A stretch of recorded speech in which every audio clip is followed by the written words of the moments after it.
Hi guys, आज हम बात करेंगे fundamental concepts of accounts. Fundamental concepts of accounts क्या तीन टाइप्स के हैं। पहला गोइंग कंसर्न, दूसरा है कंसिस्टेंसी, तीसरा है अक्रूवल। गोइंग कंसर्न क्या कहता है कि बिजनेस फॉरएवर चालू रहेगा। फॉरएवर चालू रहेगा यानी कि 50 नहीं, 100 नहीं, मन मर्जी जितने साल चालू रखना उतने साल। ओके, तो कहने का मतलब ये है कि बिजनेस हमेशा चालू रहेगा। ओके, दूसरा कंसेप्ट है कंसिस्टेंसी। कंसिस्टेंसी कंसेप्ट ये है कि बिजनेस अपनी इन्वेंटरी या असेट्स की वैल्यूएशन करती है हर साल। अब वो कैसे करती है? इन्वेंटरी में लीफो और फीफो लीफो नाम की मेथड्स है जो यूज़ करी जाती है इन्वेंटरी को वैल्यू उसकी वैल्यूएशन के लिए। तो कंपनी को इन दोनों में से कोई भी एक चूज़ करना होगा। हर साल वही मेथड से वही मेथड यूज़ करके उसकी वैल्यूएशन निकालनी है। हर साल अलग अलग नहीं।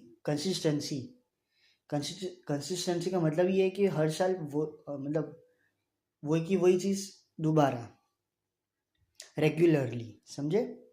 जैसे कि अगर 2025 है तो उन्होंने की फीफो मेथड, तो 2025 के बाद 2026 में भी वो फीफो मेथड ही यूज़ करेंगे।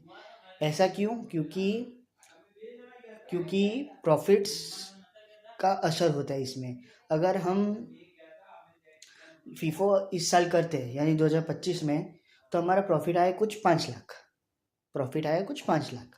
2026 में हमने कर दी लीफो मेथड। उनका जो सीए होता है ना, उन्होंने कर दी गलती से लीफो मेथड। गलती से नहीं, उन्होंने सोचा कि लीफो मेथड कर लेते हैं, बट उसका असर प्रॉफिट में बढ़ गया और प्रॉफिट आ गया कुछ 2.5 लाख या 3 लाख। तो कंपनी को लॉस हुआ। तो अब सोचा कि बाद में सब लोगों ने सोचा कि लॉस हुआ है, लेकिन लॉस नहीं हुआ।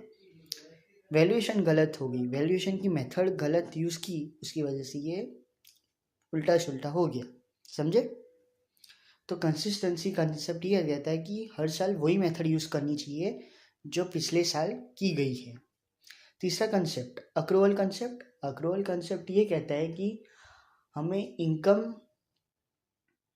इस साल जो इनकम हुई है वो हमें मिली हो या ना मिली हो, या कोई खर्चा इस साल है हमने पे किया हो या ना पे किया हो, पर वो गिना जाएगा इसी साल में यानी करंट ईयर में।